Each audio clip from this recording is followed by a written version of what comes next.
वंदे छत्रपती शिवाजी महाराज की, धर्मवीर छत्रपती संभाजी महाराज की, शिवयोगी सिद्धेश रामेश्वर महाराज की जय श्रीराम।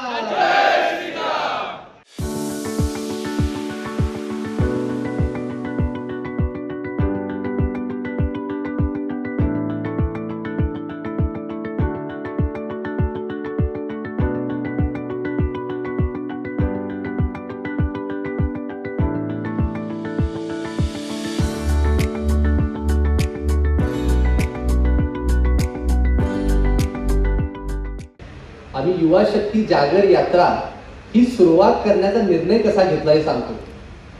मी जेव्हा युवा मोर्चाची हे पदभार स्वीकारलं त्यावेळेस मी एकाच आठवड्यात सर्व वरिष्ठ नेते मंडळी, मुख्यमंत्री साहेब, रवींद्र चव्हाण साहेब, आमचे माजी सर्व युवा मोर्चाचे जिल्हा प्रदेशाचे अध्यक्ष जे राहिलेले आहेत त्या सर्वांबरोबर मी चर्चा केली आणि त्यांनी मला सांगितलं की मागच्या काही कालावधीमध्ये युवा मोर्चाची ओळख ही म्हणजे आंदोलन करणारे मोर्चा असं झाले आणि म्हणून मी ठरवलं की आज आपण एक सत्ताधारी पक्ष आहे, त्यामुळे आपल्याला जोपर्यंत महाराष्ट्राभर दौरा करणार नाही, आपल्या पदाधिकाऱ्यांची ओळख होणार नाही, प्रत्येकाच्या हातात मला हात द्यायचा होता, प्रत्येकाचं नाव समजून घ्यायचं होतं, या महाराष्ट्राची माती समजून घ्यायची होती आणि म्हणून आम्ही ही यात्रा करण्याचा निर्णय घेतला। आणि आपल्याला सर्वांनाच अभिमानाने सांगतो, आजपर्यंत महाराष्ट्र राज्याच्या इतिहासात कुठल्याही पक्षाच्या, कुठल्याही युवा संघटनेच्या अशा शुभारंभासाठी मुख्यमंत्री आले नव्हते, परंतु आपल्या युवा शक्ती जागर यात्रेच्या शुभारंभासाठी सन्माननीय मुख्यमंत्री देवेंद्रजी फडणवीस साहेब आले होते, रवींद्रजी चव्हाण साहेब आले होते, अनेक मंत्री महोदय, आमदार महोदय, खासदार महोदय आले होते। आणि मी असं मानतो की ह्या सर्वांनीच एक खूप मोठा संदेश या महाराष्ट्रामधल्या युवा पिढीला दिलेला आहे की आजपासनं भारतीय जनता पार्टी ही युवकांच्या सर्व प्रश्नांकडे किती गांभीर्याने लक्ष देणार आहे। तो संपूर्ण जो एक आठवडा होता, मला आठवते तयारी इतकी चांगल्या पद्धतीने केली होती।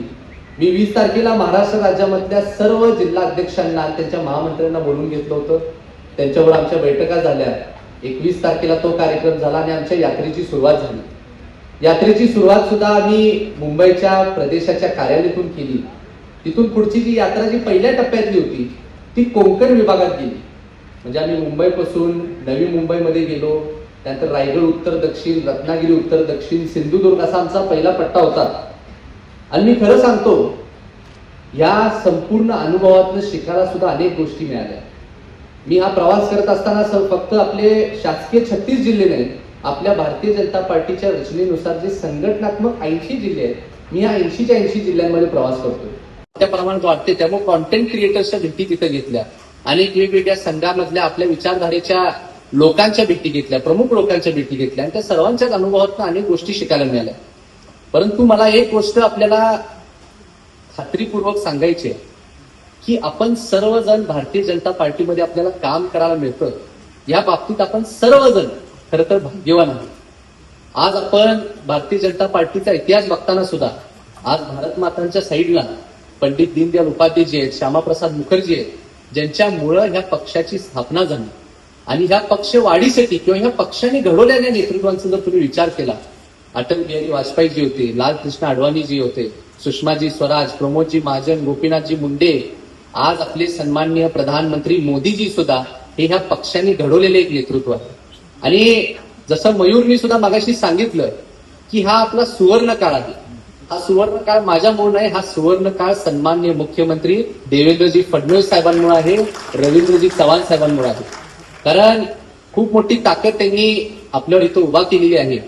आणि या संपूर्ण दौऱ्यामध्ये सुद्धा मला एक महत्वाचा संदेश आपल्याला सर्वांना द्यायचा आहे।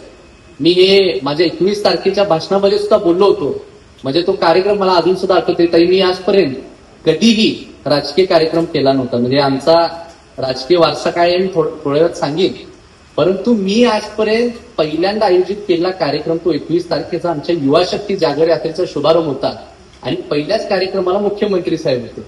परंतु त्या भाषणामध्ये मी सांगितलं की आज मी प्रदेशाध्यक्ष म्हणून जरी युवा मोर्चाची जबाबदारी घेतली असेल तरी मी तुमचा कुणाचाही बॉस नाही, मी तुमच्या सर्वांचा एक प्रामाणिक मित्र बनायला आलो आहे आणि तुमच्या सगळ्यांच्या खंडाला खंडा लावून काम करणार। आणि म्हणून आम्ही जेव्हा आमच्या दौऱ्याची रचना केली त्यामध्ये म्हणजे काही उदाहरण तुम्हाला देतो। आम्ही पेणमध्ये गेलो तेव्हा युवा कुंभार समाजामधले लोकांना आम्ही भेटलो किंवा युवा मूर्ती कारागिरांना भेटलो. मला कळालं की ते आज ऑनलाईनच्या माध्यमातून किंवा डिजिटल प्लॅटफॉर्मच्या माध्यमातून आज ते जे गणपती बाप्पांच्या मूर्त्या बनवतात, फक्त त्या महाराष्ट्र राज्यामध्ये आपल्या भारत देशामध्ये नाही, आज ते एक्सपोर्ट सुद्धा केले जातात. आम्ही तो संपूर्ण तुम्हाला माहितीये कोस्टल रिजन त्याला म्हणतात, संपूर्ण कोकण रिजनला. तर तिथं कासव संवर्धनाबद्दल कित्येक गोष्टी शिकलो. आम्ही चवदार तलाव, जिथं डॉक्टर बाबासाहेब आंबेडकरांनी सत्याग्रहाची सुरुवात केली, त्या ठिकाणी एका ऐतिहासिक भूमीमध्ये गेलो. देव देवस्थान पण अनेक बघितले. पाली गणपती असेल, व्याडेश्वर मंदिर असेल, पतित पावन मंदिर असेल, जिथं आज सुद्धा वीर सावरकर यांचे कित्येक साहित्य त्यांचं ठेवलं आहे, त्यांचा इतिहास तिथं जपलेला आहे. आणि ह्या सर्व गोष्टी अनुभवत असताना मला विशेषतः एक गोष्टीचा अनुभव तुम्हाला खास करून सांगायचा आहे. तो म्हणजे आपला रायगड किल्ला आणि आपला सिंधुदुर्ग किल्ला. मी तुम्हाला सांगतो, मी जेव्हा रायगड किल्ल्यावरती गेलो, आपण सर्वजण लहानाचे मोठे हे खरं तर छत्रपती शिवाजी महाराजांचे अनेक किस्से ऐकून, अनेक घटना त्यांच्याबद्दल ऐकून मोठं झालो. परंतु जेव्हा त्या किल्ल्यावरती जेव्हा जातोय ना, म्हणजे आता बोलताना सुद्धा अंगावर काटा येतोय त्या किल्ल्याबद्दल विचार करताना.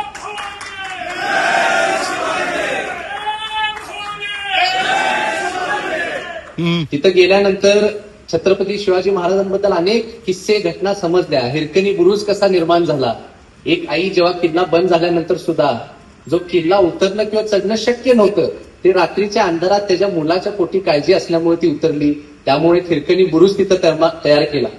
परंतु एक विशेष घटना मला हिरोजी इंदुरकर यांच्याबद्दल तुम्हाला सांगायची. हिरोजी इंदुरकर हे त्या किल्ल्याचे अभियंता होते. 14 वर्ष त्यांना एकूण लागला तो संपूर्ण किल्ला बांधण्यासाठी. आणि 14 वर्षानंतर जेव्हा तो किल्ला पूर्ण झाला, तेव्हा छत्रपती शिवाजी महाराजांनी त्यांना बोलवून घेतलं आणि त्यांना म्हणलं की तुम्ही इतका सुरक्षित, इतका सुंदर किल्ला बांधला आहे, तर मी तुमच्यासाठी काय करू शकतो. तर हिरोजी इंदुरकर एका कुठल्याही व्यक्तीप्रमाणे, आपल्याला साहजिक आहे, आपण काय अपेक्षा करणार की कुठल्याही व्यक्तीने बाबा सोनं मागितलं असतं, हत्ती मागितले असते आणि काही गोष्टी मागितल्या असत्या. परंतु हिरोजी इंदुरकरांनी काय मागितलं ऐका. त्या किल्ल्यावरती एक महादेवाचं मंदिर होतं आणि त्या मंदिरावरती जाणाऱ्या ज्या पायऱ्या आहेत, त्या पहिली पायरी त्यांनी तिथं बसवलेली नव्हती, ती अपूर्ण होती.